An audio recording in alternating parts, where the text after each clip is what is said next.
आज हम लोग चैप्टर 2 स्टेरिलाइजेशन एंड सैनिटाइजेशन के पार्ट 1 के बारे में डिस्कस करेंगे। इसमें हमारा नेक्स्ट क्वेश्चन है, इस्तेमाल करने से पहले बाजार को साफ करना अति आवश्यक है क्योंकि यह उन्हें चमकदार बनाता है, यह सभी गंदगियों को हटाता है, इससे उन्हें कीटाणु रहित बनाना आसान होता है। उसमें से कोई नहीं। कौन सा ऑप्शन होगा इसमें हमारा? बी वाला ऑप्शन। यह सभी गंदगियों को हटाता है। क्यों? क्योंकि सफाई क्लीनिंग किसी भी उपकरण को कीटाणु रहित करने से पहले उसकी बाहरी गंदगी, धूल या तेल को हटाना जरूरी है। ठीक है? इसका महत्व क्या होगा? यदि औजार पर गंदगी जमी रहेगी तो कीटाणुनाशक डिसइंफेक्टेंट कीटाणुओं तक ठीक से नहीं पहुंच पाएगा। ठीक है? नेक्स्ट क्वेश्चन है हमारा, पार्लर उपकरण को जीवाणु रहित करने के लिए सही विधि पर निशान लगाइए। वो पार्लर में जो उपकरण होते हैं उन्हें जीवाणु रहित करने के लिए में से कौन सी विधि सही होगी?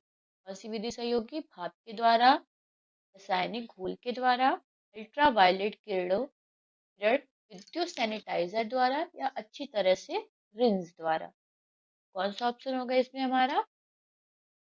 भाप के द्वारा, ऑटोक्लेव स्टीम। ठीक है? क्यों? क्योंकि जीवाणु शोधन स्टेरिलाइजेशन जीवाणुओं, बैक्टीरिया और उनके बीजाणुओं स्पोर्स को पूरी तरह खत्म करने के लिए उच्च दबाव वाली भाप स्टीम सभी सबसे प्रभावी विधि मानी जाती है। ठीक है? हालांकि पार्लर में यूवी सैनिटाइजर और रासायनिक घोल का भी उपयोग होता है, लेकिन चिकित्सा मानकों के अनुसार भाप ऑटोक्लेविंग सबसे गहरी सफाई प्रदान करती है। मतलब कि यूवी सैनिटाइजर और रासायनिक घोल के द्वारा भी जो होते हैं, उपकरण होते हैं, वो अच्छे तरीके से साफ हो जाते हैं, लेकिन सबसे जो अच्छा तरीका है वो हमारा क्या है? भाप के द्वारा, ऑटोक्लेव स्टीम के द्वारा। नेक्स्ट क्वेश्चन है हमारा, स्टेरिलाइजेशन है। स्टेरिलाइजेशन हमारे चैप्टर का नेम है, स्टेरिलाइजेशन और सैनिटाइजेशन। तो स्टेरिलाइजेशन है क्या है? सभी सूक्ष्म जीवों का कुल नाश, या कुछ सूक्ष्म जीवों का क्षरण है, या एंटीबायोटिक है, या उपरोक्त में से कोई नहीं। कौन सा ऑप्शन में सही होगा हमारा? सभी सूक्ष्म जीवों का कुल नाश। क्यों? क्योंकि स्टेरिलाइजेशन क्या होता है? यह एक वह प्रक्रिया है जो बैक्टीरिया, वायरस, कवक, फंगी और उनके बीजाणुओं स्पोर्स सहित सभी जीवित सूक्ष्म जीवों को नष्ट कर देती हैं। ठीक है? यह स्वच्छता का उच्चतम स्तर है। ठीक है? नेक्स्ट क्वेश्चन है हमारा, किसी वस्तु को जर्म मुक्त बनाने की प्रक्रिया कही जाती है क्या? Sanitation, sterilisation, antiseptic, sanitiser. मतलब कि किसी वस्तु को जर्म मुक्त बनाने की प्रक्रिया क्या कही जाती है? इसका कौन सा ऑप्शन हमारा सही होना चाहिए? स्टेरिलाइजेशन। ठीक है? जर्म मुक्त, जर्म फ्री किसी भी सतह या उपकरण की पूरी तरह से कीटाणुओं से मुक्त करने की एकमात्र सुनिश्चित प्रक्रिया स्टेरिलाइजेशन है। ठीक है? नेक्स्ट क्वेश्चन है हमारा, विसंक्रमण के लिए एक भौतिक या रासायनिक विधि है। यहाँ क्या होना चाहिए हमारा?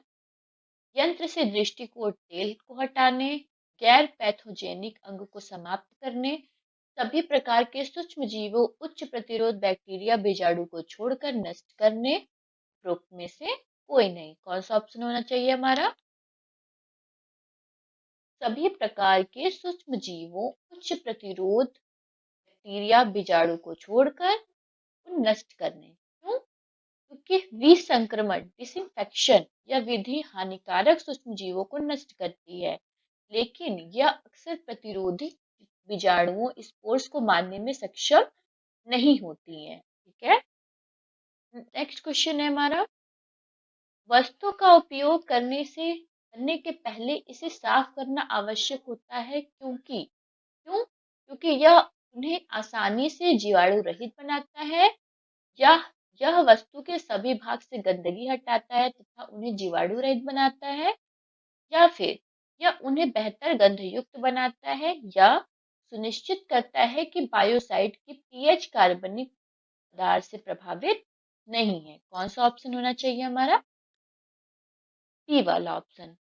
यह वस्तु के सभी भागों से गंदगी हटाता है तथा उन्हें जीवाणु रहित बनाता है। ठीक है, क्योंकि सफाई का महत्व किसी भी स्टेरिलाइजेशन प्रक्रिया से पहले शारीरिक रूप से गंदगी हटाना अनिवार्य है, ताकि कीटाणुनाशक पूरी सतह पर प्रभावी हो सके। ठीक है,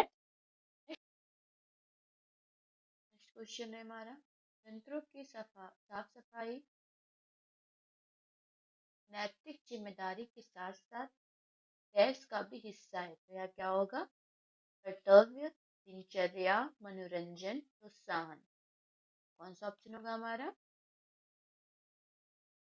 कर्तव्य। ठीक है, क्यों? क्योंकि व्यावसायिक नैतिकता, प्रोफेशनल एथिक्स एक कॉस्मेटोलॉजिस्ट के लिए उपकरणों की स्वच्छता बनाए रखना उनके पेशेवर कर्तव्य का एक अनिवार्य हिस्सा है, ताकि ग्राहकों की सुरक्षा सुनिश्चित हो सके। ठीक है, नेक्स्ट क्वेश्चन है हमारा, स्टेरिलाइजेशन में सूक्ष्म जीवों को क्या करते हैं? हम करते हैं उतना ही रहने देते हैं, नष्ट कर देते हैं, बढ़ने देते हैं।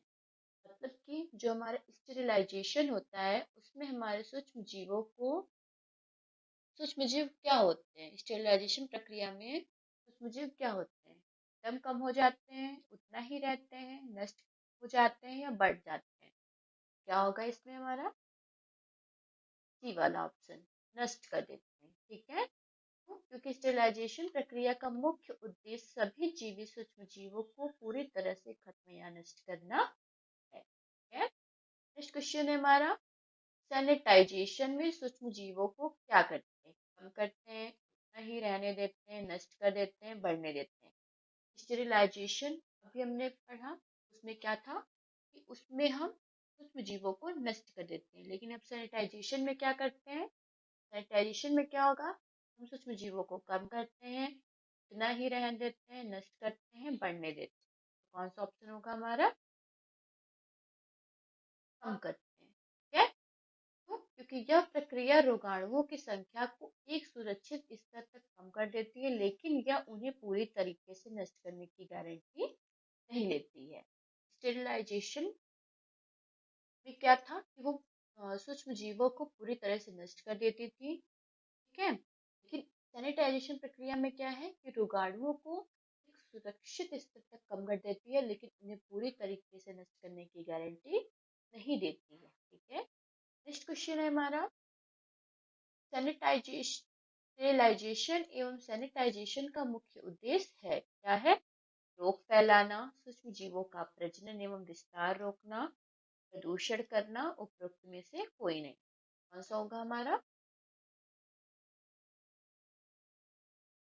सूक्ष्म जीवों का प्रजनन एवं विस्तार रोकना। क्यों? क्योंकि इन दोनों प्रक्रियाओं का लक्ष्य संक्रमण के प्रसार को रोकना और रोगाणुओं को पनपने से रोकना है। ठीक है, नेक्स्ट क्वेश्चन है हमारा, दूसरे सतह के उदाहरण है क्या है? शैम्पू के कटोरे, कुर्सियों का सिरहाना, कुर्सियों के कवर, उपरोक्त सभी। कौन सा ऑप्शन होगा हमारा?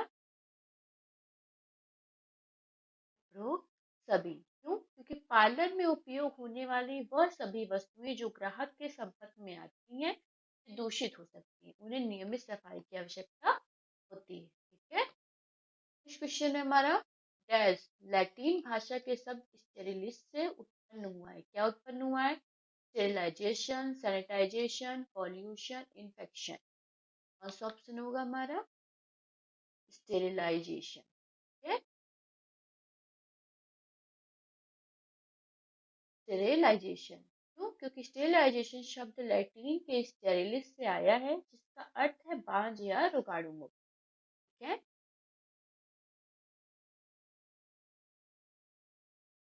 नेक्स्ट क्वेश्चन है हमारा, स्टेरिलाइजेशन में उपयोग किए जाने वाले रासायनिक पदार्थ को क्या कहते हैं?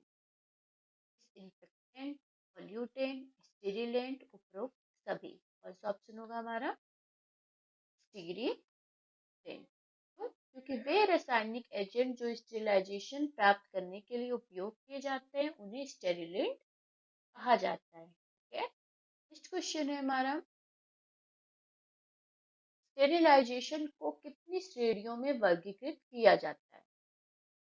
3, 4, 5 या 2? स्टेरिलाइजेशन को कितनी श्रेणियों में वर्गीकृत किया जा सकता है? आइए देखते हैं कौन सा ऑप्शन होगा।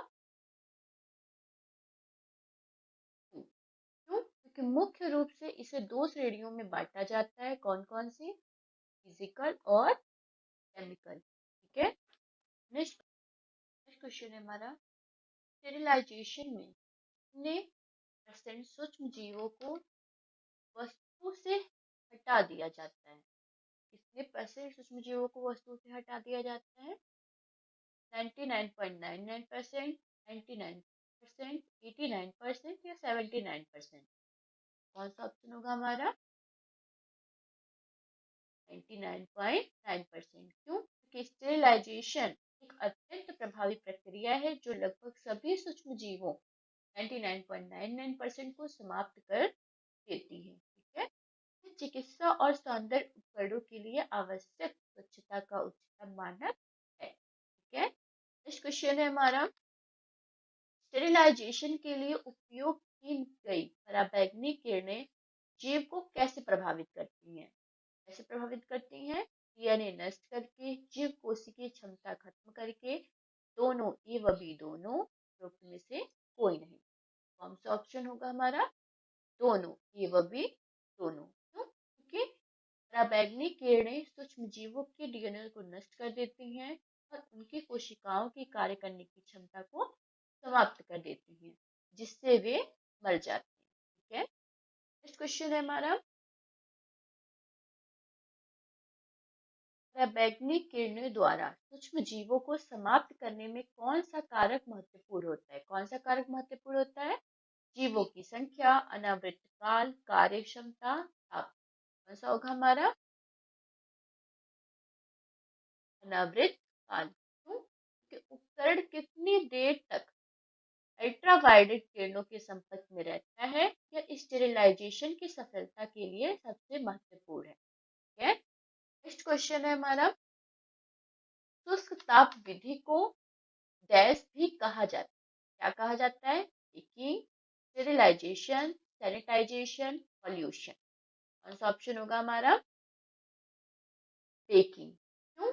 कि शुष्क ताप ड्राई हीट इस विधि में बिना नमी के गर्म हवा का उपयोग किया जाता है, जिसे बोलचाल की भाषा में बेकिंग भी कहा जाता है। ठीक है, नेक्स्ट क्वेश्चन है हमारा, शुष्क ताप उपकरणों की किस प्रकार सुरक्षा करता है? किस प्रकार सुरक्षा करता है? हार खराब नहीं होने देता है, जंग से बचाता है, विषैले पदार्थों का उपयोग नहीं करता है, उपरोक्त सभी। कौन सा ऑप्शन होगा हमारा? उपरोक्त सभी। क्यों? क्योंकि शुष्क ताप विधि कैंची जैसे उपकरणों की धार को सुरक्षित रखती है, धातु के औजारों में जंग लगने से बचाती है और इसमें हानिकारक रसायनों की आवश्यकता नहीं होती। ठीक है,